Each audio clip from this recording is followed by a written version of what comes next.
ഇവിടുത്തെ ഒരു ബിസിനസ് അറ്റ്മോസ്ഫിയറും അവിടുത്തെ ഒരു ബിസിനസ് അറ്റ്മോസ്ഫിയറും തമ്മിലൊരു വ്യത്യാസമുണ്ട്. ഇവിടെ ഭയങ്കര പാടാണ്. അത് കാരണം ചെതറാൻ നിൽക്കുന്ന യുവത്വങ്ങളാണ്. ഉറപ്പായിട്ട്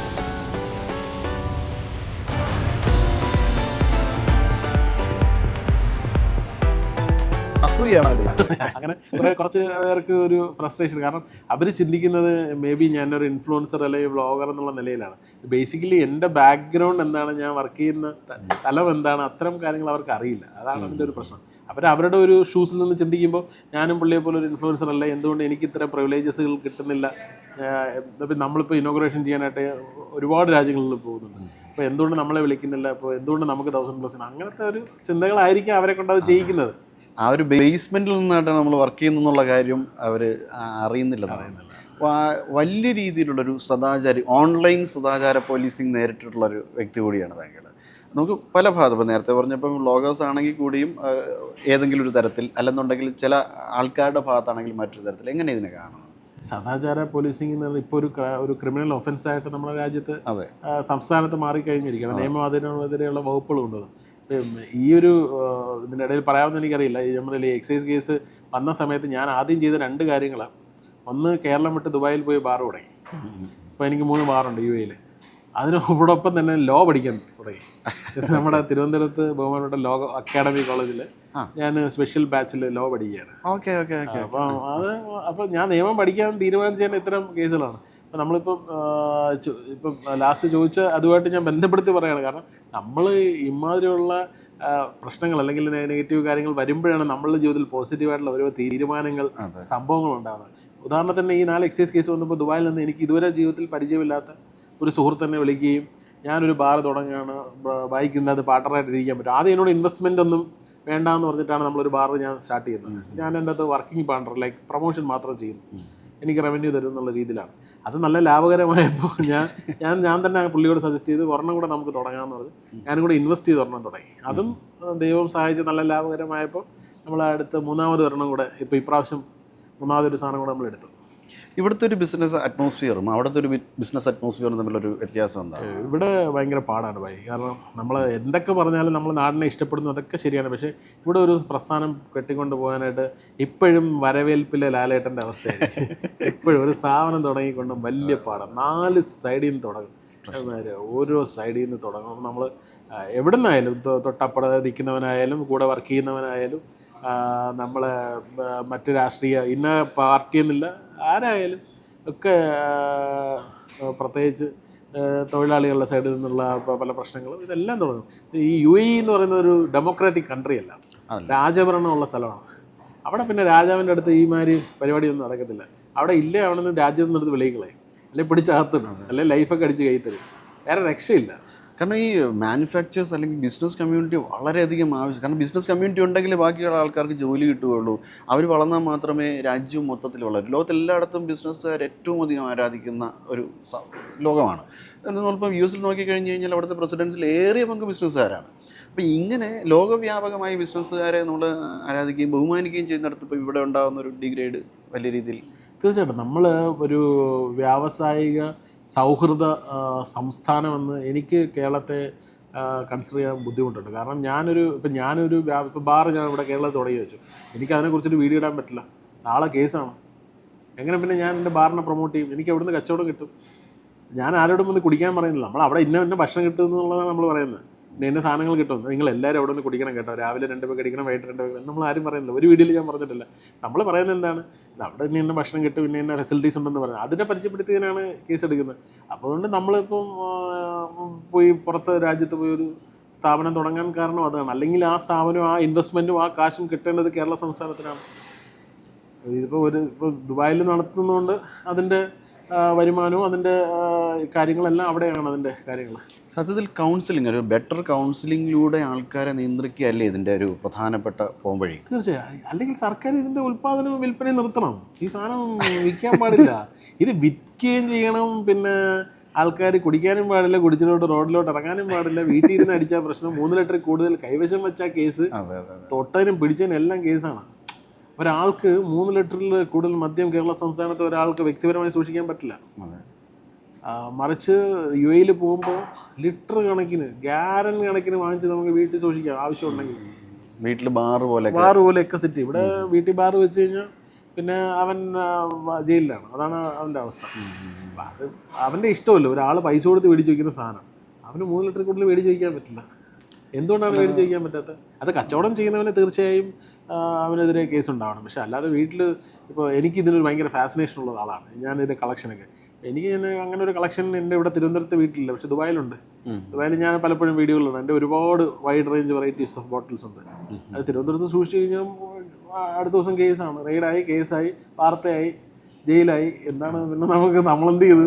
കൊലപാതകം ചെയ്ത്, പീഡനം ചെയ്ത്. കുട്ടികൾ ഉൾപ്പെടെ പലതരത്തിലുള്ള ലഹരിക്ക് അടിപ്പെട്ടുകൊണ്ടിരിക്കുന്ന അതാണ് ഇവിടുത്തെ പ്രശ്നം. ഈ മദ്യപാനികളുടെ പുറകെ പോവാതെ നിങ്ങൾ നേരെ ഈ മറ്റേ എമ്മും മറ്റേ ചരസും കഞ്ചാവും ഒക്കെ അടിക്കുന്നവൻ്റെ പുറകെ പോകും.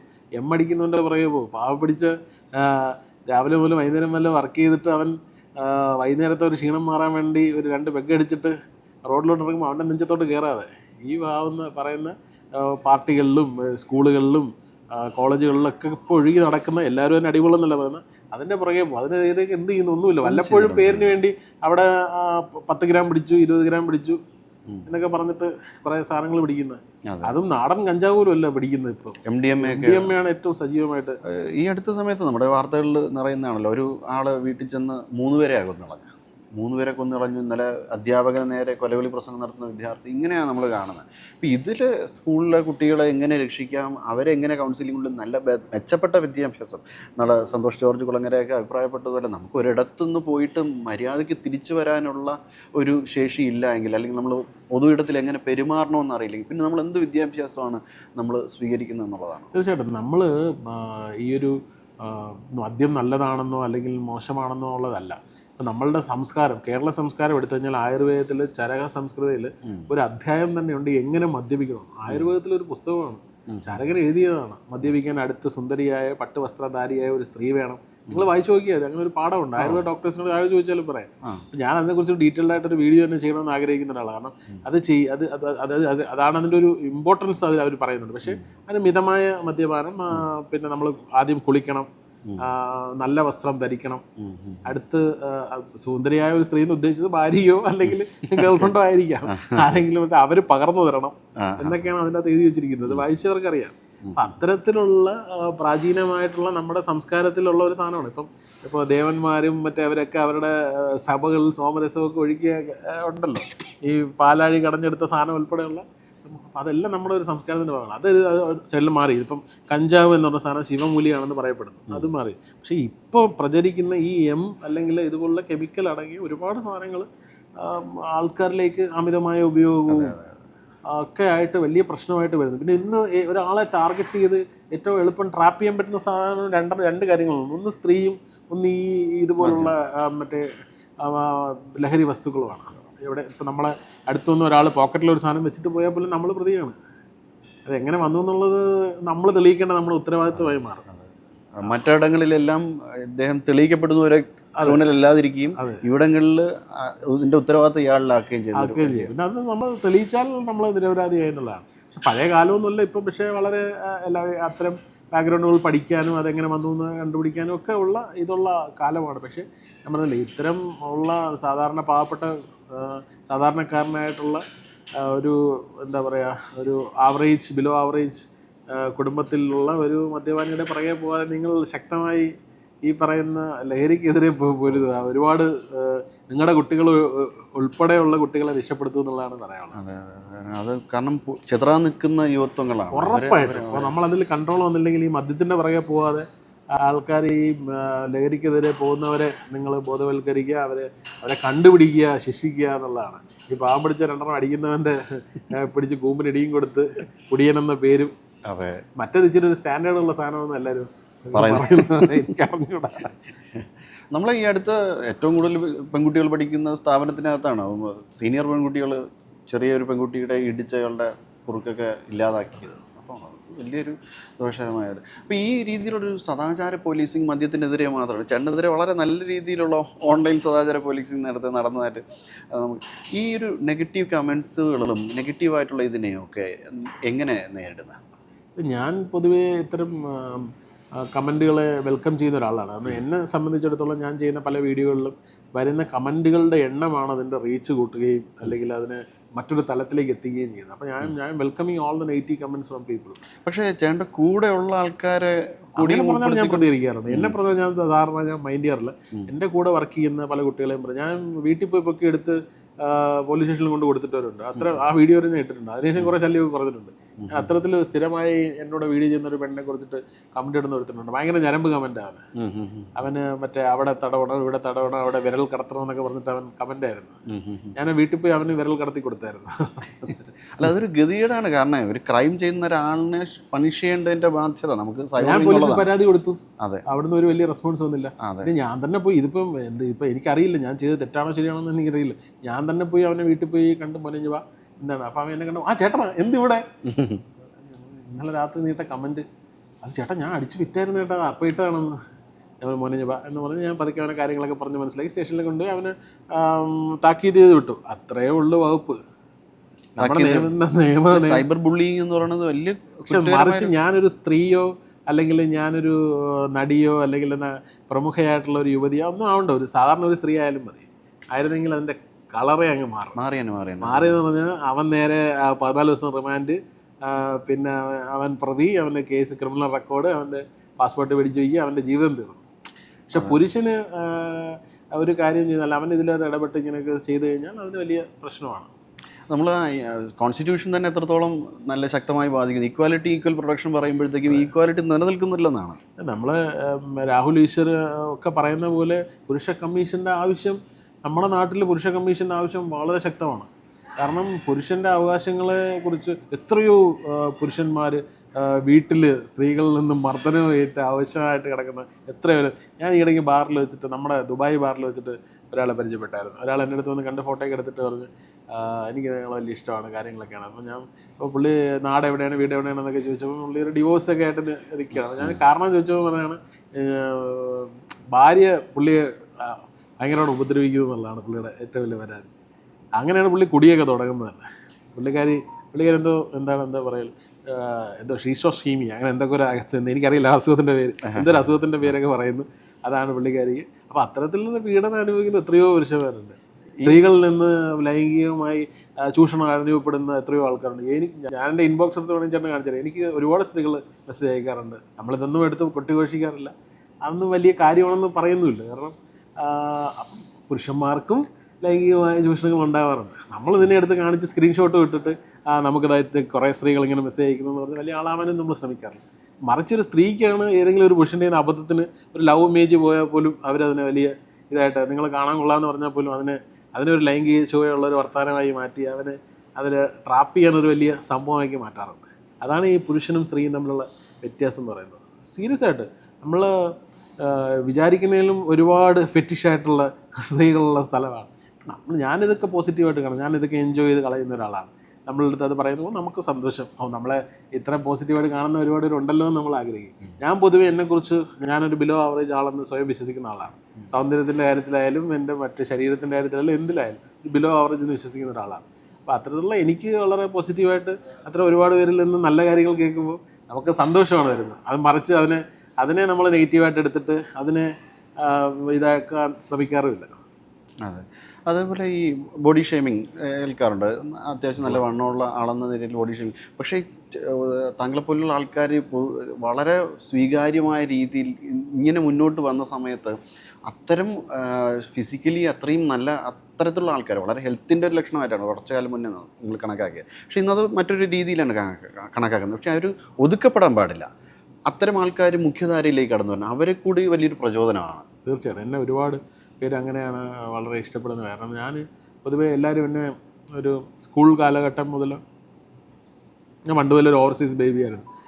ജനിച്ചപ്പോൾ മുതൽ അന്ന് എനിക്ക് ഏകദേശം 4 കിലോ ചില്ലറ വെയിറ്റ് ഉണ്ടായിരുന്നു ജനിക്കുന്ന സമയത്ത്. അപ്പോൾ അന്ന് മുതലേ വളർന്ന് വന്ന ഒരു സൈസൊക്കെ ഇങ്ങനെയാണ്. കാരണം എൻ്റെ ഗ്രാൻഡ് ഫാദറിന് ഹോട്ടലായിരുന്നു.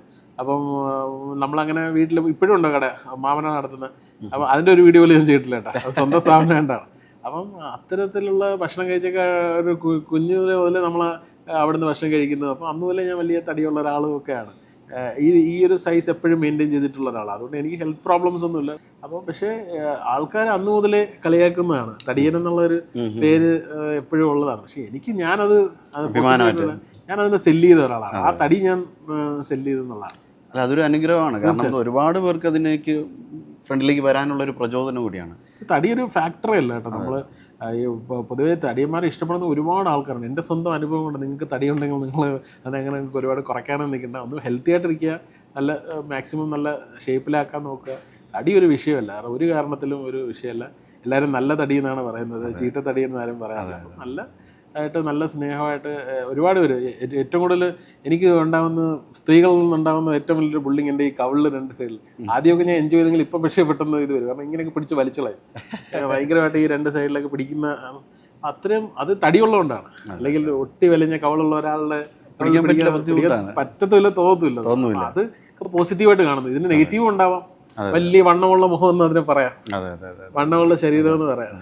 അല്ല, ഡീപ്ലി ഇൻഫ്ലുവൻസ് ആയിട്ടുള്ള മോഹൻലാൽ, ലാലേട്ടനെ നമ്മൾ ഏറ്റവും കൂടുതൽ ആരാധിക്കുന്നത് അദ്ദേഹത്തിൻ്റെ ഫിസിക് വെച്ചിട്ടുള്ള, അദ്ദേഹത്തിൻ്റെ കഴിവ് വെച്ചിട്ട്. തീർച്ചയായും. അപ്പം അദ്ദേഹത്തിനെ കുറിച്ച് പറഞ്ഞപ്പോഴാണ്, അദ്ദേഹത്തിൻ്റെ ഫിഗർ ചെയ്താണ് താങ്കൾ ഈ മേഖലയിലേക്ക്, പൊതുമേഖലയിലേക്ക് ആദ്യം കടന്നത്. ഞാൻ സ്കൂൾ കോളേജിൽ സമയത്ത് എൻ്റെ ഒരു നല്ല സമയവും ഞാൻ മിമിക്രി മോണോആക്ടൊക്കെ ആയിട്ട് കുറേ സ്റ്റേജ് പ്രോഗ്രാംസ് ഒക്കെ ചെയ്തിട്ടുണ്ട്. എൻ്റെ ഒരു പോക്കറ്റ് മണിക്ക് വേണ്ടിയിട്ട് ഞാൻ കണ്ടുപിടിച്ച മാർഗ്ഗമായിരുന്നു. അപ്പോൾ എനിക്ക് അത്യാവശ്യം ഒരു സുഹൃത്താണ് ഇങ്ങനെ ഒരു സാധനം, ഒരു ഓപ്പർച്യൂണിറ്റി പരിചയപ്പെടുത്തുന്നത്. അങ്ങനെ പല ട്രൂപ്പുകളിലും ഈ ഫിഗർ ചെയ്യാൻ വേണ്ടി മാത്രം പോയി പൈസ മേടിച്ചിട്ട് വന്നിട്ടുണ്ട്. ഫിഗർ മാത്രം ചെയ്യുമായിരുന്നു, പിന്നെ ചില സ്കിറ്റുകളും ഒക്കെ ചെയ്തിട്ട്. അപ്പോഴേ താടിയൊക്കെ ഉണ്ടോ അങ്ങനെ? അല്ല, എനിക്കൊന്ന് ജോലിയൊക്കെ കിട്ടിയതിന് ശേഷം ഡൽഹി പോയതിനു ശേഷമാണ് താടി വെച്ചത്. അങ്ങനെ മീശ ഇത് ഉള്ളതാണ്. ഇപ്പോഴും താടി വെച്ചിട്ട് എനിക്ക് ഏകദേശം ഒരു 15 വർഷത്തിൽ കൂടുതലായി. ഇതുവരെ എടുത്തിട്ടില്ല താടി. താടിയെക്കുറിച്ച് കമൻറ്റുകൾ വരാറുണ്ടോ? തീർച്ചയായിട്ടും. ഇപ്പം ശബരിമല പോയി വന്നുകൊണ്ടാണ് ഇത്ര വലിയ താടി. അല്ലെങ്കിൽ സാറിന് കുറച്ച് ട്രിംഡായിട്ട് വയ്ക്കുന്ന കൂട്ടത്തിലാണ്. ഞാൻ എല്ലാ വർഷവും ശബരിമല മകരവിളക്കിന് പോകുന്ന ഒരാളാണ്. ആ സമയത്ത് മാത്രമാണ് ഞാൻ ജീവിതത്തിൽ മദ്യപിക്കാതിരിക്കുന്ന സമയം. ബാക്കി എല്ലാ ദിവസവും 2 അടിക്കും. അപ്പോൾ എന്നൊന്നും ആ സമയത്ത് നല്ല വ്രതമാണ്. അപ്പം താടി മീശയൊന്നും വെട്ടാറില്ല. അല്ല, ഈ മദ്യപിക്കുന്നതിൻ്റെ കാര്യം ഞാൻ ഓപ്പണായിട്ട് പറയുന്ന സമയത്ത് ഈ നമ്മൾ ഹിപ്പോക്രസിയാണ് ആൾക്കാരെ കൊണ്ട് ഇങ്ങനെ പറയിക്കാതിരിക്കുന്നതെന്ന് തോന്നാറുണ്ടോ? കാരണം നമ്മളങ്ങനെ പറയിക്കാതിരുന്നെന്ന് പറഞ്ഞാൽ, ഞാനിപ്പം മദ്യപാനി അല്ല എന്ന് ആൾക്കാരെ അറിയിച്ചിട്ട് എനിക്ക് പ്രത്യേകിച്ച് ഒരു ഗുണവും കിട്ടാറില്ല. പിന്നെ അങ്ങനെ ഞാനിപ്പോൾ എപ്പോഴും ചിന്തിക്കുന്ന ഒരു കാര്യം, നമ്മളായിട്ടിരുന്നാൽ മതി. വാട്ടയാമെന്ന് എല്ലാവരും അറിഞ്ഞിട്ട് അത് ഇഷ്ടപ്പെടുന്നവർ ഇഷ്ടപ്പെട്ടാൽ മതിയെന്ന്. നമ്മുടെ റിയൽ നമ്മളായിട്ടിരുന്നാൽ ആ റിയൽ നമ്മളെ വേണ്ടവർ നമ്മളെടുത്ത് വരും. നമ്മളായിട്ടിരിക്കുമ്പോൾ ആ റിയൽ നമ്മളാണെങ്കിൽ നമ്മളെ തേടി ആൾക്കാർ വരും. അതൊരു വലിയ കാര്യമാണ്. കാരണം പലരും കർട്ടൻ ഇട്ടിട്ടാണ് പെരുമാറേണ്ടത്, പ്രത്യേകിച്ചും പൊതുവേദിയിലൊക്കെ. എനിക്ക് കർട്ടനൊന്നുമില്ല. നമ്മൾ 2 അടിക്കും. നമ്മൾ എല്ലാ കാര്യങ്ങളും തുറന്ന് സമ്മതിക്കാനും സംസാരിക്കാനും ഇതുള്ളതാണ്. നമ്മൾ ഓപ്പൺ ആയിട്ടുള്ള ഒരു തുറന്ന പുസ്തകം തന്നെയാണ്. ഒന്നും ഒളിച്ചു വയ്ക്കാറും അങ്ങനെ ഒന്നുമില്ല. ലാലേട്ടൻ്റെ ഫിഗർ ചെയ്തിട്ടുണ്ട്. അപ്പോൾ ലാലേട്ടനെ കണ്ട സമയത്ത് ലാലേട്ടൻ എന്തായാലും പ്രതികരണം? അദ്ദേഹത്തെ ഞാൻ അടുത്ത് പരിചയപ്പെടുന്നത് നമ്മൾ ഏരീസിൽ വർക്ക് ചെയ്യുമ്പോൾ അദ്ദേഹത്തിൻ്റെ സ്റ്റുഡിയോ ആണ് ഞങ്ങൾ മേടിക്കുന്നത്, വിസ്മയ മാക്സ്. 2 സ്റ്റുഡിയോ കൊച്ചിയിലും ട്രിവാൻഡ്രത്തെ ഞങ്ങൾ ടേക്ക് ഓവർ ചെയ്ത് ആ സമയത്താണ് അത് എടുത്ത് പരിചയപ്പെടുന്നത്. അത് ആ സമയത്ത് പരിചയപ്പെടുമ്പോൾ കുറച്ചും കൂടെ ക്ലോസ് ആയിട്ട് ഇതുപോലെ ഒരു ടേബിളിൻ്റെ അടുത്തിരുന്ന് സംസാരിക്കാനും ഒരുമിച്ച് ഭക്ഷണം കഴിക്കാനും അല്ലെങ്കിൽ ഒരുപാട് സമയം സ്പെൻഡ് ചെയ്യാനുള്ള അവസരം കിട്ടിയിട്ടുണ്ട്. അപ്പോൾ ഞാൻ ഇങ്ങനെ തമാശയ്ക്ക് പറയും, ഞാൻ സാറിൻ്റെ ഫിഗറൊക്കെ ചെയ്ത് ഒരുപാട് കാശ് ഉണ്ടാക്കിയിട്ടുണ്ടെന്ന് പറയുന്നത്. അപ്പോൾ അതിൽ നിന്ന് കുറച്ചുകൊണ്ട് തരാനൊക്കെ മോനെ ഇതിന് കുറച്ച് അടുത്ത പ്രാവശ്യം കുറച്ച് എടുത്തോണ്ട് പോലെ എന്നൊക്കെ പറഞ്ഞിട്ട്. മമ്മൂക്കയോടൊപ്പം ആണ് സിനിമകൾ 2 ചെയ്തത്. ലാലേട്ടനോട് സിനിമ ചെയ്യാനുള്ള ഒരു ഭാഗ്യം ഉണ്ടായില്ല. ഇതുവരെ ഭാഗ്യം ഉണ്ടായിട്ടില്ല. ഇനി ഉണ്ടാവാം. ഞാൻ സ്വന്തമായിട്ടൊരു പ്രോജക്റ്റ് ഇങ്ങനെ ഡിസൈൻ ചെയ്തുകൊണ്ടിരിക്കുകയാണ്. ചിലപ്പോൾ അത് ഉടനെ സംഭവിക്കാൻ എൻ്റെ ഒരു വലിയൊരു ആഗ്രഹമാണ്. സിനിമ അഭിനയിക്കണമെന്നല്ല, നിർമ്മിക്കണം. ലാൽ സാറിന് ഇച്ചിരി പടം ചെയ്യണമെന്ന് വലിയ ആഗ്രഹമുള്ള ഒരാളാണ്. അപ്പോൾ അതെന്തായാലും ഉടനെ ഉണ്ടാകും എന്നുള്ള നല്ലൊരു സ്ക്രിപ്റ്റ് നമ്മുടെ ഷാജി സാറിൻ്റെ മകൻ ജഗനെ പുള്ളി ഇങ്ങനെ വർക്കിലാണ്. അത് ചിലപ്പോൾ നന്നായി സംഭവിക്കും, എനിക്കറിയില്ല. പല സ്ക്രിപ്റ്റുകൾ നമ്മൾ ഡിസ്കഷൻ നടക്കുന്നുണ്ട്. അപ്പോൾ ഒന്നും ഫൈനലൈസ് ആയിട്ടില്ല, ചിലപ്പം സംഭവിക്കാം. എല്ലാം സിനിമയുടെ അല്ലെങ്കിൽ ഇങ്ങനത്തെ കാര്യങ്ങൾ നമുക്കൊന്നും പറയാൻ പറ്റില്ലല്ലോ. സംഭവിച്ചാലും നല്ലതായി വരും എന്നുള്ളതാണ്. എന്തായാലും ഉടൻ തന്നെ അത് സാധ്യമാവട്ടെ. ഈ മൊബൈൽ സ്ക്രീനുകളിലോ അല്ലെങ്കിൽ ടെലിവിഷനിലോ ഉപരി ബിഗ് സ്ക്രീനിലും കൂടെ കാണാനുള്ളൊരു ഭാഗ്യം മലയാളികൾക്ക് ഉണ്ടാവട്ടെ. അതോടൊപ്പം ഈ മദ്യത്തിൻ്റെ ഒരു മേഖലയിലേക്ക് കടന്നു മറ്റെന്തെങ്കിലും ബിസിനസ്സിലേക്ക് കടക്കാനായിട്ടുള്ളൊരു ശ്രമം? അല്ല, ഞാൻ ബേസിക്കലി ഇപ്പം ചെയ്യുന്നത് നമ്മുടെ ബ്രാൻഡിങ് കമ്പനിയാണ്. ചെറിയ സംരംഭകർ മുതൽ ഒരുപാട് സംരംഭകർക്ക് നമ്മൾ സൗജന്യമായിട്ട് സർവീസ് കൊടുക്കുന്നുണ്ട്. ഇപ്പം ഒരുപാട് സ്ട്രഗിൾ ചെയ്യുന്ന ഒരുപാട് സ്റ്റാർട്ടപ്സ് കാര്യങ്ങൾക്കൊക്കെ വേണ്ടി നമ്മൾ ഫ്രീ ആയിട്ടുള്ള കൺസൾട്ടേഷനും ഫ്രീ ആയിട്ടുള്ള ബ്രാൻഡിങ് സപ്പോർട്ടും കൊടുക്കുന്നുണ്ട്. പിന്നെ നമ്മൾ മെയിനായിട്ട് branding, digital marketing, social media ആണ് നമ്മളുടെ ഒരു പ്ലാറ്റ്ഫോം. ഇനി അങ്ങോട്ടുള്ള കുറേ കാര്യങ്ങൾ അറിയാമല്ലോ, സോഷ്യൽ മീഡിയ ആണ്. ന്യൂ മീഡിയ, ഞാൻ മീഡിയ മെയിൻ സ്ട്രീം നാഷണൽ ചാനലിൽ നിന്ന് റിസൈൻ ചെയ്തിട്ടാണ് കോർപ്പറേറ്റിലോട്ട് പോകുന്നത്. ആ കോർപ്പറേറ്റിൽ നിന്ന് റിസൈൻ ചെയ്തിട്ടാണ് സോഷ്യൽ മീഡിയയിലോട്ട് വരുന്നത്. സോഷ്യൽ മീഡിയ അത്രയ്ക്ക് ഇമ്പോർട്ടൻ്റ് ആണ് ഇപ്പോഴത്തെ കാലത്ത്. അപ്പോൾ അതുകൊണ്ടാണ് സോഷ്യൽ മീഡിയ കോൺസെൻട്രേറ്റ് ചെയ്ത് ബിസിനസ് സ്റ്റാർട്ട് ചെയ്ത് നന്നായി പോകുന്നു. നമ്മൾ വിചാരിച്ചതിൽ നന്നായിട്ട് കാര്യങ്ങൾ പോകുന്നു. അപ്പോൾ പിന്നെ സോഷ്യൽ മീഡിയയിൽ വഴി ഉണ്ടായ, ഞാൻ പറഞ്ഞില്ല, 4 പെറ്റി കേസുകൾ മൂലം ബാർ തുടങ്ങി. അപ്പോൾ ബാറൊക്കെ നോക്കി നന്നായിട്ട് എനിക്ക് കേരളത്തിലൊരു ബാർ തുടങ്ങണമെന്ന് അതിയായ ആഗ്രഹമുണ്ട്. പക്ഷേ ഇത്തരം നിയമ നൂലാമാലകൾ ഇല്ലെങ്കിൽ നമുക്ക് കേരളത്തിലും എന്താ പറയുക, എല്ലാവർക്കും ഇതുപോലുള്ള ഒരു ആംബിയൻസിൽ എല്ലാവർക്കും വളരെ മിതമായ ചെറിയ റേറ്റിൽ വന്ന് നല്ല ഭക്ഷണമൊക്കെ കഴിച്ച് പോകുന്നൊരു ചെറിയ നല്ലൊരു ബാർ തുടങ്ങണമെന്ന് കേരളത്തിൽ ആഗ്രഹമാണ്. പുതിയ സംരംഭകർക്ക് ഇത്തരം കൗൺസിലിങ്ങോ മറ്റെന്തെങ്കിലും തരത്തിലുള്ള സഹായമൊക്കെ ചെയ്യാറുണ്ട്. തീർച്ചയായിട്ടും ഒരുപാട് സ്റ്റാർട്ടപ്പുകാർ നമ്മൾ ഫ്രീ ആയിട്ട് നമുക്ക് ഉള്ള സമയം പോലെ അവർക്ക് കൺസൾട്ടേഷൻ കൊടുക്കാറുണ്ട്, സപ്പോർട്ട് ചെയ്യാറുണ്ട്. അവരൊരുപാട് പേര് പിന്നെ അങ്ങനെ സപ്പോർട്ട് ചെയ്ത് വളർന്നു വന്നവർ പിന്നെ നമ്മളെ ക്ലയൻറ്റായി മാറിയിട്ടുമുണ്ട്. നമ്മളാദ്യം അവരെ സപ്പോർട്ട് ചെയ്ത് കൊണ്ടുവന്നിട്ട് അവർ പിന്നെ നമ്മുടെ ക്ലയൻറ്റായിട്ട് തന്നെ മാറിയിട്ടുണ്ട്. ലൈക്ക് പിന്നെ അവർ വലുതാകുമ്പോൾ അവർക്ക് പ്രൊമോഷനും ബ്രാൻഡിങ്ങും ആവശ്യമുണ്ടല്ലോ, അത് പിന്നെ നമ്മൾ തന്നെയാണ്. ഈ ഡബിൾ മീനിങ് തമാശകൾ ഇടയ്ക്കൊക്കെ കേൾക്കാൻ, പക്ഷേ ഡബിൾ മീനിങ് തമാശകൾ ഇപ്പം ആരെയും ഉപദ്രവിക്കുന്ന അല്ലെങ്കിൽ ആരെയും വിഷമിപ്പിക്കുന്ന രീതിയിൽ ഡബിൾ മീനിങ് തമാശകൾ പറയാറില്ല. അത് ഞാൻ പൊതുവെ ആരെയും അങ്ങനെ വിഷമിപ്പിക്കുന്ന കൂട്ടത്തിലേ അല്ല. എൻ്റെ നിർദോഷകരമായ തമാശകളൊക്കെ പറയാറുണ്ട്.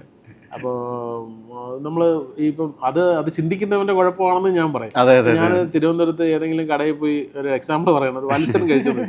നമ്മളൊരു വത്സൻ കഴിക്കുന്നു, അപ്പോൾ അത് താഴെ കമന്റ് അണ്ണാ വത്സൻ കഴിക്കുകയാണെന്ന്, അത് എൻ്റെ കുറ്റമാണോ?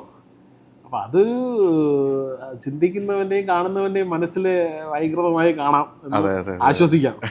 ഞാനങ്ങനെ ഉദ്ദേശിച്ചിട്ടുണ്ടെങ്കിലും ഇല്ലെങ്കിലും അവനങ്ങനെ ചിന്തിക്കുന്നതാണ്. ഞാൻ എന്ത് ചിന്തിച്ചെന്ന് എനിക്കല്ലേ അറിയാം. അപ്പം മര്യാദയ്ക്ക് ഒരു നമ്മുടെ തിരുവനന്തപുരം ഭാഷ പറഞ്ഞ ഇലയപ്പം പോലും കഴിക്കാൻ വയ്യ അവസ്ഥയാണ്. പോലും കഴിക്കാൻ വയ്യാത്ത അവസ്ഥയാണ്. നമ്മൾ ഇന്നലെ ഒരു പബ്ലിക് ഒപ്പീനിയനൊക്കെ എടുത്തു കാണിച്ചു തരും. പക്ഷേ എനിക്കത് ഭയങ്കര ഇഷ്ടപ്പെട്ടു, നിങ്ങൾ പറഞ്ഞൊരു സാധനമേ.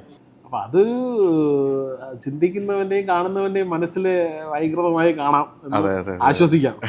ഞാനങ്ങനെ ഉദ്ദേശിച്ചിട്ടുണ്ടെങ്കിലും ഇല്ലെങ്കിലും അവനങ്ങനെ ചിന്തിക്കുന്നതാണ്. ഞാൻ എന്ത് ചിന്തിച്ചെന്ന് എനിക്കല്ലേ അറിയാം.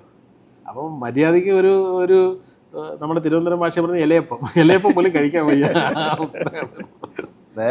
പോലും കഴിക്കാൻ വയ്യാത്ത അവസ്ഥയാണ്. നമ്മൾ ഇന്നലെ ഒരു പബ്ലിക് ഒപ്പീനിയനൊക്കെ എടുത്തു കാണിച്ചു തരും. പക്ഷേ എനിക്കത് ഭയങ്കര ഇഷ്ടപ്പെട്ടു, നിങ്ങൾ പറഞ്ഞൊരു സാധനമേ. പുള്ളി കണ്ടാണ് നല്ല മനുഷ്യനാണ്, നല്ല വ്ളോഗിങ് എല്ലാം നല്ലതാണ്, കാണാനൊക്കെ നല്ല ഒരു ഇതാണ്. എല്ലാം ഉണ്ട്, എല്ലാവരുമായിട്ട് നല്ല കോമൺ ആയിട്ട് ഇടപഴകാനുള്ള ഒരു വ്യക്തിയാണ്. ഇപ്പം ഫുഡ് ബ്ലോഗൊക്കെ ഓക്കെയാണ്. അല്ലാണ്ട് അവർക്ക് പിള്ളേർക്ക് കാണുന്നതാണെങ്കിൽ പിള്ളേർക്ക് കുറച്ചും കൂടെ മോട്ടിവേഷൻ അല്ലെങ്കിൽ അങ്ങനെ സംതിങ് എന്തെങ്കിലും ഉള്ള മുകേഷ് കാണാൻ വന്നാൽ രണ്ട് സ്വീകരിക്കുകയും ചെയ്ത് കെട്ടിപ്പിടിക്കാൻ പറ്റില്ല, കാരണം കയ്യിൽ ഗ്ലൗസ് ഉള്ളതിൻ്റെ പേരിൽ കെട്ടിപ്പിടിക്കാൻ പറ്റില്ല, മുള വരിയും. അതുകൊണ്ട് പിന്നെ ഇങ്ങോട്ടുള്ള വരവ് നിൽക്കും.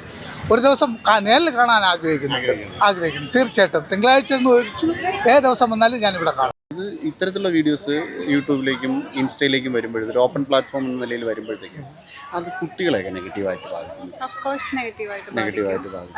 അത്തരം കണ്ടന്റുകൾ ചെയ്യുന്നത് ഒരു ശരിയായിട്ടുള്ള ഒരു പ്രവണതയാണ്.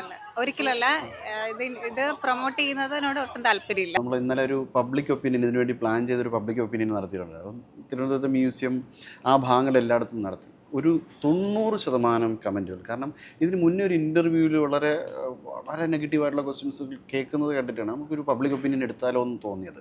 അപ്പോൾ എടുത്ത സമയത്ത് 90% പോസിറ്റീവ്, 95% പോസിറ്റീവ് കമൻറ്റാണ്, 5% നെഗറ്റീവ് കമൻറ്റ്. നമ്മളായിട്ട് തന്നെ ഇനിയത് പാടില്ലല്ലോ, ഇനി നമ്മളൊരു പ്രൊമോഷൻ ഇറങ്ങിയെന്ന് പറയണ്ട എന്ന് വിചാരിച്ചിട്ട് നമ്മളായിട്ട് തന്നെ പലതരത്തിലുള്ള നെഗറ്റീവ് കമൻറ്റുകൾ വരുന്ന കമൻറ്റുകളെ ചോദിച്ചിട്ടാണ് നമുക്ക് കുറച്ച് 5% നെഗറ്റീവ് കമൻറ്റുകൾ കിട്ടിയത്.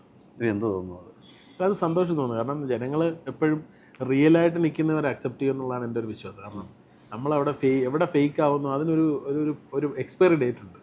നമ്മൾ റിയലായിട്ട് നിന്നത് ലൈഫ് ടൈം സെറ്റിൽമെൻറ്റാണ്. നമ്മളെപ്പോഴും അങ്ങനെ തന്നെ അങ്ങ് പോയാൽ മതി. നമ്മളിപ്പോൾ മദ്യപിക്കില്ല, നമ്മൾ ഒളിച്ചെന്ന് മദ്യപിക്കില്ല, എന്തെങ്കിലും ഒരാളെങ്കിലും അറിയും. നമ്മൾ എത്ര രഹസ്യമായി വെച്ചാലും എന്ത് കാര്യമാണെങ്കിലും ഈ പൂച്ച സന്യാസിയാണെന്ന് പറയും. പൂച്ച സന്യാസിയല്ല, ഈ ഒരു സത്യത്തിന് അങ്ങനെ ഒരു പവറുണ്ട്. എത്ര നാളും മൂടി വെച്ചാലും എത്ര നാൾ ഒളിച്ചു വെച്ചാലും അത് ഒരു നാൾ എൻ്റെ മറന്നേക്ക് പുറത്ത് വരും എന്നുള്ളത് എന്ന് പറയുന്ന പോലെയാണ്. അപ്പോൾ നമ്മൾ അതുകൊണ്ട് റിയലായിരിക്കുക എന്നുള്ളതാണ് എൻ്റെ ഒരു, അത് മാത്രമാണ് ഞാൻ എന്നിൽ പോസിറ്റീവായിട്ട് കാണുന്ന ഏറ്റവും വലിയൊരു പോളിസി. ഞാൻ എന്നിൽ പോസിറ്റീവായിട്ട് കാണുന്ന ഏറ്റവും വലിയൊരു പോളിസി അത് തന്നെ, റിയലായിട്ടിരിക്കുക എന്നുള്ളത്. നമ്മൾ ഫേക്ക് ആവാതിരിക്കുക. നമ്മളിപ്പോൾ ആൾക്കാർ ഇപ്പോൾ എനിക്ക് ഇത്ര കണ്ടൻറ്റുകൾ ഇടുന്നതിന് പകരം കുറച്ചും കൂടെ വൃത്തിയായിട്ട് വന്ന് ഇങ്ങനെ ഇരുന്നിട്ട് മോട്ടിവേഷൻ പറയും, കേട്ടോ നിങ്ങൾ അങ്ങനെ ചെയ്യണം, നിങ്ങൾ ഒരു റിലേഷൻഷിപ്പ് എന്ന് പറഞ്ഞാൽ നിങ്ങൾ ഭാര്യയെ അങ്ങനെ സ്നേഹിക്കണം, അല്ലെങ്കിൽ ഒരു സൗഹൃദ വലയം എന്നൊക്കെ പറഞ്ഞ് കുറേ മോട്ടിവേഷൻ സ്പീക്കൊക്കെ നടത്താം.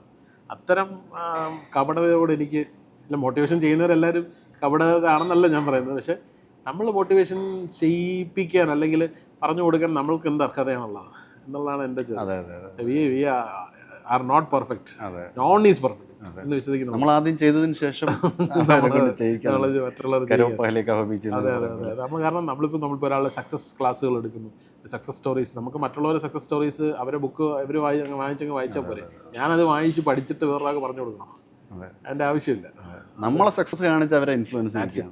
നമ്മളുടെ സക്സസ് ആണ് നമ്മൾ അവരെ ഇൻഫ്ലുവൻസ് ചെയ്യേണ്ടത്, നമ്മളെ ലൈഫാണ് അവരെ കാണിച്ചു കൊടുക്കേണ്ടത്. അല്ലാതെ മറ്റുള്ളവർ അങ്ങനെയാണ് ഇങ്ങനെയാണ് നമ്മൾ പറഞ്ഞു കൊടുക്കേണ്ട കാര്യമില്ല. നമ്മളിങ്ങനെയാണെന്ന് കാണിച്ചു കൊടുത്താൽ അതിൽ ഇൻസ്പിറേഷൻ ഉണ്ടാക്കാൻ പറ്റുവാണെങ്കിൽ അത് വലിയ കാര്യമെന്ന് വിശ്വസിക്കുന്നു. പിന്നെ ഒരുപാട് ചില മോഡൽസ് ഇപ്പം നീള പിന്നെ അത്തരം ചില കണ്ടന്റുകൾ ചെയ്തപ്പോൾ ഒരു വിമർശനം നേരിട്ടിട്ടുണ്ടോ? ഈ എന്നെ സംബന്ധിച്ചിടത്തോളം അവരെ ഞാനൊരു കാറ്റഗറൈസ് ചെയ്യുന്നില്ല. ഇപ്പം എൻ്റെ അടുത്ത് റീൽ ചെയ്യാമെന്ന് ഇങ്ങോട്ട് ചോദിച്ചിട്ടാണ് അവർ വരുന്നത്. എന്നെ സംബന്ധിച്ചിടത്തോളം അവരൊരു സ്ത്രീയാണ്. ഞാൻ വിശ്വസിക്കുന്നത് നമ്മളുടെ സ്വന്തം അമ്മയെ ബഹുമാനിക്കുന്ന ഏതൊരുത്തനും മറ്റുള്ള സ്ത്രീയെ ബഹുമാനിക്കും. പക്ഷേ എൻ്റെ ഒരു ബഹുമാനം തിരിച്ചു കൊടുക്കുന്നവർ ഇങ്ങോട്ട് ബഹുമാനിക്കുന്നവരെ നമ്മൾ അങ്ങോട്ടും ബഹുമാനിക്കുക. അല്ലാതെ ഏതൊരു സ്ത്രീയെയും പോയി നമ്മൾ അങ്ങനെ ബഹുമാനിക്കേണ്ട കാര്യമില്ല. കാരണം സ്ത്രീകളിലും ഒരുപാട് പ്രശ്നകാരിയായിട്ടുള്ള ആൾക്കാർ നമുക്കറിയാമല്ലോ. ഒരുപാട് നമ്മളിപ്പം കഴിഞ്ഞ ദിവസം ഗ്രീഷ്മയുണ്ട്. ഗ്രീഷ്മ എന്ന് പറയുന്നത് ഈ ഒരു 25 വയസ്സിൽ അവൾ ചെയ്യാവുന്നതിൻ്റെ ഒരു ഓപ്റ്റിമം ക്രൈം ചെയ്തൊരു അതൊരു സ്ത്രീയാണ്. അവളോട് എനിക്ക് ബഹുമാനമില്ല, ജോളിയോട് എനിക്ക് ബഹുമാനമില്ല, അല്ലെങ്കിൽ രാജീവ് ഗാന്ധിയെ കൊന്ന സ്ത്രീയോട് എനിക്ക് ബഹുമാനമില്ല. അങ്ങനെ ഒരുപാട് ക്രൈം ചെയ്യുന്ന അത്തരത്തിലുള്ള, പക്ഷെ നമ്മളോട് ഗീവ് റെസ്പെക്റ്റ്, അല്ലെങ്കിൽ നമ്മളെ ഇഷ്ടപ്പെടുന്നു, നമ്മളോട് റെസ്പെക്ട്ഫുള്ളി അല്ലെങ്കിൽ സ്നേഹത്തോടു കൂടി അല്ലെങ്കിൽ ഒരു അനുകമ്പയോടുകൂടി സംസാരിക്കുന്ന ഏതൊരു സ്ത്രീ, അതിനിപ്പോൾ അത് നിള നമ്പ്യാരല്ല മഹിമ നമ്പ്യാരായാലും എനിക്ക് ഒരുപോലെയാണ്. നിള നമ്പ്യാരെ മഹിമ നമ്പ്യാരെ എല്ലാവരും എനിക്ക് ഒരുപോലെയാണ്. കാരണം രണ്ടുപേരും സ്ത്രീകളാണ്. അവർ ഏത് സിനിമയിൽ അഭിനയിക്കുന്നു, എന്ത് വീഡിയോ ചെയ്യുന്നുള്ളതെന്ന് എന്നെ ബാധിക്കുന്ന വിഷയമല്ല. എനിക്ക് സ്ത്രീ എന്നുള്ള നിലയിൽ രണ്ടുപേരും ഒരുപോലെയാണ്. കാരണം അവർ രണ്ടുപേരും ഒന്നാണെന്നല്ലേ, ഒരുപോലത്തെ ആൾക്കാരാണെന്നല്ല പറഞ്ഞത്. എൻ്റെ കൺസിഡറേഷൻ അവർ രണ്ടുപേരും സ്ത്രീകളാണ്. That's all. അവരവരുടെ മേഖലയിൽ അവർ ഇത് ചെയ്യുന്നു എന്നുള്ളതാണ്. നില നമ്പ്യാർ അവരങ്ങനെ ഒരു ആഗ്രഹം, ഒരു ഇൻ്റർവ്യൂവിലാണ് അവർ പറയുന്നത്. കൗമുദി ചാനലാണെന്ന് തോന്നി, ഒരു ചാനൽ കൊടുത്ത ഇൻ്റർവ്യൂവിൽ പറയുന്നു. അത് ഞാൻ കാണാനിടയാകുന്നു, എനിക്കും അവർ മെസ്സേജ് അയക്കുന്നു, ഞാൻ റിപ്ലൈ ചെയ്യുന്നു. മഹാദേവൻ തമ്പി എന്ന് പറഞ്ഞാൽ വളരെ ഫേമസ് ആയിട്ടുള്ള ഒരു സിനിമാറ്റോഗ്രാഫറാണ് ആ വീഡിയോ എടുക്കുന്നത്. ഇന്ന് മലയാള ഫിലിം ഇൻഡസ്ട്രിയിൽ ഒരുപാട് സിനിമയുടെ സിനിമാറ്റോഗ്രാഫറാണ് പുള്ളി, ഫോട്ടോഗ്രാഫറാണ് പുള്ളിയാണ് റീൽ ചെയ്യുന്നത്. തമ്പിക്ക് പ്രശ്നമില്ല, തമ്പി അതിനകത്ത് ഇനിഷ്യേറ്റീവ് എടുക്കുന്നു. അവന്ന ക്രൂ, നിലയുടെ ഹസ്ബൻഡ് വരുന്നു, പുള്ളിയും കൂടെ വന്നിട്ടാണ് വീഡിയോ. അപ്പം നിളം ഇത്തരത്തിലുള്ള വീഡിയോ ചെയ്യുന്ന ആളാണെങ്കിലും എന്നെ അത് ഒരു തരത്തിലും ബാധിക്കുന്നില്ല. ഞാൻ എന്താണെന്നുള്ളത് എനിക്കറിയാം, അല്ല അവരെന്താണെന്നുള്ളത് അവർക്കറിയാം, അത് മതി എന്നത്. എൻ്റെ അടുത്ത് ഒരുപാട് പേര് ഇതുപോലെ ഫോൺ വിളിച്ചും അല്ലാതെ മെസ്സേജ് അയച്ചും ഒക്കെ ചോദിച്ചിട്ടുണ്ട്, നിള നമ്പ്യാർ എങ്ങനെയുണ്ട്, നിള നമ്പ്യാരായിട്ട് നിങ്ങൾ ബന്ധപ്പെട്ടോ എന്ന് വരെ ചോദിച്ചോ, കമൻറ്റുകൾ വരെ ഉണ്ട്. അപ്പോൾ അതൊന്നും അവരവരുടെ ഫാമിലി ആയിട്ടാണ് ഷൂട്ടിന് വരുന്നത്. അത് അവരുടെ ഒരു അവർക്ക് അവരുടേതായ ഒരു വ്യക്തിത്വമുള്ള ഒരു സ്ത്രീയാണ്. അതേ വ്യക്തിത്വം മറ്റു സ്ത്രീകൾക്കും ഉണ്ട്. ഞാൻ സ്ത്രീകളെ ചോദിച്ചോളൂ. ചേട്ടാ ഞാൻ പറയുമ്പോൾ ഈ ഇത്തരം വീഡിയോയുടെ കൊളാബ് വരെ കട്ട് ചെയ്ത വ്ളോഗേഴ്സ് ഉണ്ട്. ഞാൻ അത്രയും ഞാനൊരു കൊളാബ് ഇട്ടല്ലാതെ അവിടെ തന്നെ കിടക്കും. അത് പേടിച്ച് അത് നിള എന്നോട് പറഞ്ഞു, നില ആദ്യമായിട്ട് ഒരു വീഡിയോ ചെയ്യുന്നത് ഒരു വ്ളോഗറല്ല, ഒരു സോഷ്യൽ മീഡിയയിൽ ഇച്ചിരി വീഡിയോ ഒക്കെ ചെയ്യുന്ന ഒരു ഇൻഫ്ലുവൻസറും അല്ല, ഒരു അത്യാവശ്യം വീഡിയോസൊക്കെ റീൽസൊക്കെ ചെയ്യുന്ന ഒരാളുമായിട്ടാണ്. പുള്ളിക്കാരന് എന്തോ 2 നെഗറ്റീവ് കമൻറ്റ് വന്നപ്പോൾ ആ മൊമെൻറ്റിൽ പുള്ളി കൊളാബം കട്ട് ചെയ്ത് വീഡിയോ ഡിലീറ്റ് ചെയ്ത് ഓടി കളഞ്ഞു. അപ്പോൾ പുള്ളി നിള എന്നോട് തോന്നി, ചേട്ടൻ അത്തരത്തിലുള്ളൊരു പേടിയുണ്ടോ? ഞാൻ പറഞ്ഞു എനിക്ക് ആരെയും പേടിയില്ല. കാരണം എൻ്റെ കുടുംബം എന്നെ സപ്പോർട്ട് ചെയ്യുന്നിടത്തോളം കാലം എനിക്ക് അത്തരത്തിലുള്ള യാതൊരു പേടിക്കേണ്ട കാര്യമില്ല. എന്തൊരു പ്രശ്നം വന്നാലും എന്തൊരു കാര്യം വന്നാലും എന്നെ ഏറ്റവും അധികം സപ്പോർട്ട് ചെയ്യുന്നത് എൻ്റെ ഫാമിലിയാണ്. ആ ഫാമിലി എൻ്റെ അടുത്തുള്ളിടത്തോളം കാലം വൈഷൂട്ടായി പറയും. എനിക്ക് അവരെ മാത്രം ബോധ്യപ്പെടുത്തിയാൽ മതി, വേറെ ആരെയും ബോധ്യപ്പെടുത്തണ്ട. ഫാമിലി നിങ്ങനെ വിഷയം ഒരിക്കലുമില്ല. ഏറ്റവും കൂടുതൽ അധികം എന്നെ സപ്പോർട്ട് ചെയ്യുന്നത് എൻ്റെ ഫാമിലിയാണ്. ഞാൻ പിന്നെ എൻ്റെ ഫാമിലി അങ്ങനെ സോഷ്യൽ മീഡിയയിൽ അങ്ങനെ ഞാൻ ഫാമിലി വ്ളോഗ്സ് അങ്ങനെയൊന്നുമില്ല. നമ്മൾ ഫാമിലി നമ്മൾ പ്രൈവറ്റ് ലൈഫാണ്. എൻ്റെ കാര്യങ്ങളായാലും ഫാമിലി കുടുംബമായാലും എല്ലായാലും വളരെ പ്രൈവറ്റായിട്ട് ഞാൻ സൂക്ഷിക്കുന്ന എൻ്റെ കാര്യങ്ങളാണ്. അത് എൻ്റെ ഒരു പ്രൈവറ്റ് ലൈഫാണ്. അത് അവരാരും അങ്ങനെ സോഷ്യൽ മീഡിയയിൽ സജീവമല്ല. മദ്യപിക്കുന്നതിനെ ഫാമിലി എന്തെങ്കിലും പറഞ്ഞിട്ടുണ്ടോ? ഇല്ല, അതിൽ കാരണം ഞാൻ എൻ്റെ വീട്ടിൽ ഡൈനിങ് ടേബിളിൽ ഇരുന്ന് മദ്യപിക്കുന്ന ആളാണ്. അപ്പം ഞാൻ മദ്യപിക്കുന്നത് മിതമായ മദ്യപാനിയാണ്. അത് അവർക്ക് എല്ലാവർക്കും അറിയാം. ഞാനൊരു ബോട്ടിൽ, പക്ഷെ വീഡിയോകളിലും മറ്റുമൊക്കെ നമ്മൾ അത്യാവശ്യം കുറച്ചൊരു എക്സാജറേഷൻസ് ഒക്കെ ഉണ്ട്. കാരണം അത് വീഡിയോ നമ്മൾ സെല് ചെയ്യാൻ വേണ്ടിയിട്ട് നമ്മൾ കുറച്ച് എക്സാജറേറ്റ് ചെയ്യണമല്ലോ. ഞാൻ പലപ്പോഴും ഇങ്ങനെ ബോട്ടിൽ പൊട്ടിച്ചിട്ട് ലൈവായിട്ടൊക്കെ കുടിക്കാറുണ്ട്. അതൊക്കെ ചെയ്യാറുള്ളതാണ്. പക്ഷെ വീട്ടിലിരുന്ന് കഴിക്കുമ്പോൾ അതിൻ്റേതായ രീതിയിൽ, അതിൻ്റേതായ ആഢ്യത്വത്തിൽ, അതിൻ്റേതായ രീതിയിൽ, അതിൻ്റേതായ ടച്ചിങ്സും അതിൻ്റേതായ ഒരു സുഖത്തിൽ ഞാൻ കഴിക്കാറുള്ളൂ. പക്ഷെ വീഡിയോകൾക്ക് നമ്മൾ പലതും നമ്മളങ്ങനെ ചെയ്യാറുണ്ട്. എന്തായാലും ഈ സോഷ്യൽ മീഡിയയും തിരുവനന്തപുരവും ഒക്കെ താങ്കളിലൂടെ വളരെയധികം പ്രസിദ്ധമായി. ഒരുപാട് ബിസിനസ് മോട്ടിവേഷൻ ചെയ്യുന്നുണ്ട്. സിനിമകൾ പുതുതായി വരുന്നുണ്ട്. എന്തായാലും 2025 വളരെ നല്ലൊരു വർഷമായിരിക്കട്ടെ. നല്ല രീതിയിൽ മുന്നോട്ട് പോകാൻ കഴിയട്ടെ എന്ന് ആശംസിക്കുന്നു. Thank you very much.